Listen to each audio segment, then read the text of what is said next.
ये कैसा अपना घर था जहाँ कोई अपना ना था। जीवन में जब कोई अपना साथ छोड़ दे, उससे बढ़कर कोई दर्द नहीं। इस बुढ़ापे में अविनाश जी भी सबके रहते एकदम नितांत अकेले रह गए थे।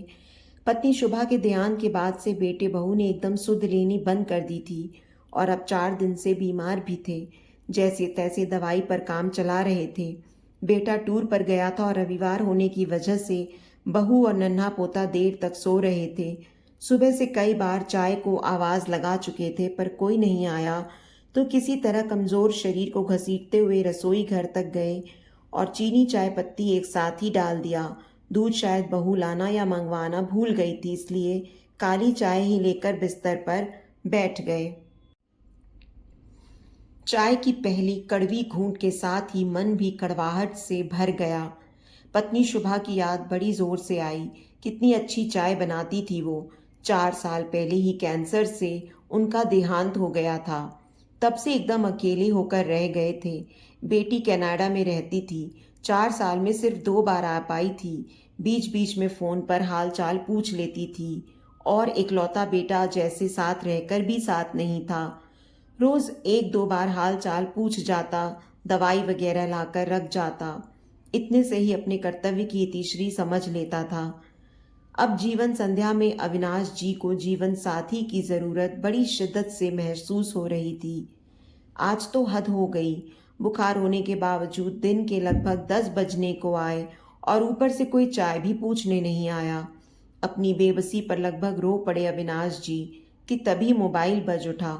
देखा तो रागिनी जी का फोन था। पिछले 2 सालों से सुबह की सैर करते वक्त रागिनी जी से मुलाकात हुई थी। हंसमुख और सुलझी हुई महिला थीं।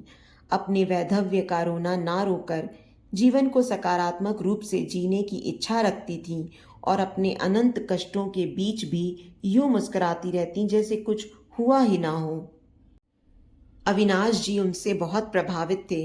रागिनी जी ने फोन पर उनके ना आने की वजह पूछी। फिर वो बीमार हैं जानकर बहुत चिंतित हो गईं। कहने लगीं कि अभी आती हूँ, पर अविनाश जी ने यह कहकर मना कर दिया कि लोग क्या कहेंगे और बहू ताने देगी सो अलग कि इस उम्र में भी बाबूजी महिला मित्र रखते हैं। अविनाश जी को हमेशा से समाज का बड़ा डर रहता था।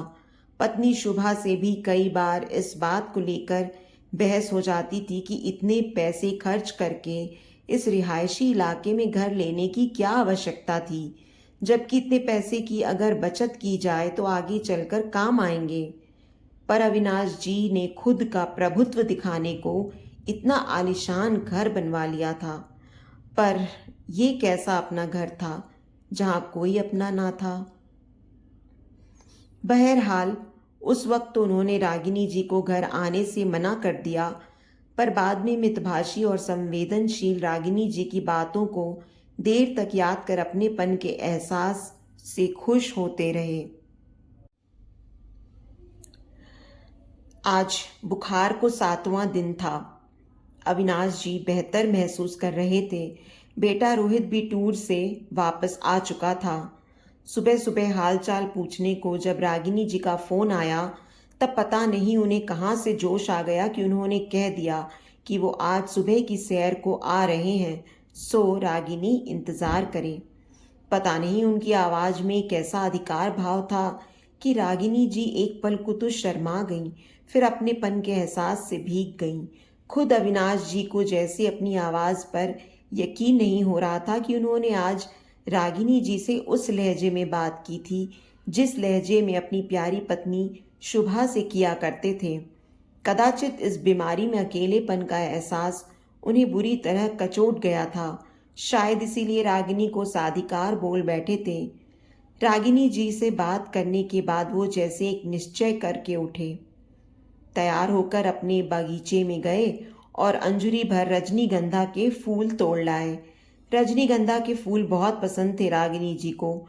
शुभा को भी बहुत पसंद थे, इसलिए उसके जाने के बाद अविनाश जी उस तरफ की खिड़की ही नहीं खोलते थे जिस तरफ रजनीगंधा का पेड़ था। पर आज बात कुछ और थी। सुबह की सैर को निकलते हुए अविनाश जी रजनीगंधा का फूल नहीं भूले। ये फूल रागिनी को बहुत पसंद जो थे। इन 2 सालों में रागिनी से रोज मिलकर बात करके वो एक जुड़ाव सा महसूस करने लगे थे। पत्नी के जाने के 4 साल होने को आए थे, पर ऐसा लगाव उन्होंने किसी के लिए महसूस नहीं किया था जितना वो रागिनी जी से अपनापन महसूस करने लगे थे। उधर रागिनी के पति को गए हुए लगभग 7 साल हो गए थे। तब से अकेले वैधव्य काट रही थी। बेटा कोई था नहीं। ले देकर अपनी इकलौती बेटी के घर रह रही थी और अब अविनाश जी के साथ वह भी एक खिंचाव सा, एक लगाव सा महसूस करने लगी थी। आज वो भी अपने दिल की बात अविनाश जी से कहने वाली थी और आज अविनाश जी भी ठान चुके थे कि आज वो किसी भी तरह रागिनी से अपने मन की बात कह देंगे। अब कोई रोके तो भी नहीं रुकेंगे। बेटे बहू के रहते भी जो अकेलापन वो झेल रहे थे उससे कोई और वाकिफ हो ना हो, रागिनी जी जरूर अवगत थी। उनकी बेटी दामाद भी व्यस्त रहते और उनको ज्यादा वक्त नहीं दे पाते थे। अक्सर बेटी दामाद भी उससे खार खाए रहते। बस सबकी नजर उनकी संपत्ति पर है। आज रागिनी बहुत बेसब्री से अविनाश जी का इंतजार कर रही थी। इधर अविनाश जी जब पार्क पहुंचे तो देखा रागिनी जी पहले से आई हुई थी। आज वो रागिनी को अपनी जीवन संगिनी के रूप में देख रहे थे। दिल यूं जोर जोर से धड़क रहा था जैसे पहली बार किसी लड़की को प्रपोज कर रहे हों। सोचा पहले कुछ भूमिका बांध लें फिर बात छेड़ेंगे, पर रागिनी पहले ही बोल पड़ी, मैंने आपको बहुत मिस किया। मुझे आपसे एक जुड़ाव महसूस हो रहा है। क्यों ना हम एक दूसरे के साथ रहें। इतना सुनना था कि अविनाश जी ने भावुक होकर रागिनी का हाथ पकड़ लिया। बाद में उनकी शादी में दोनों ही तरफ से तमाम अड़चनें आईं।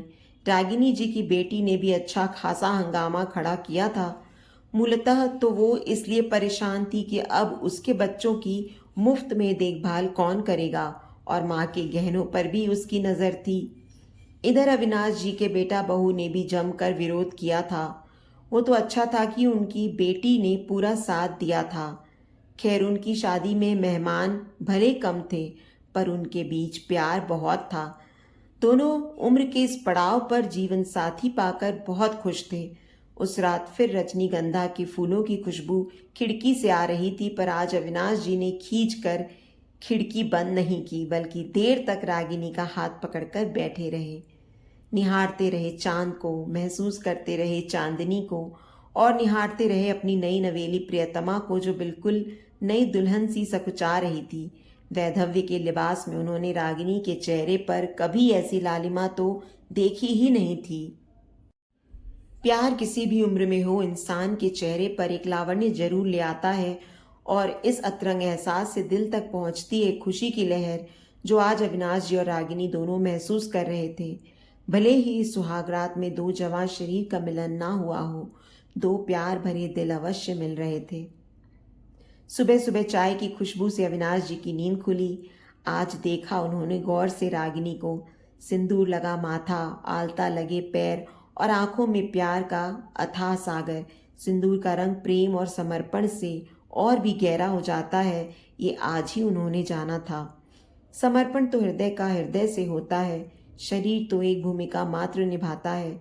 जब रागिनी चाय लेकर पास आई तो किसी नए उतावले प्रेमी की तरह उन्होंने गहरा गुलाबी रंग उसके गालों पर मल दिया। बदले में रागिनी ने भी शरारत करते हुए अपने होली के रंग से रंगे गाल उनके गाल से मल दिया। उसकी इस हरकत पर अविनाश जी भी नटखट हो गए।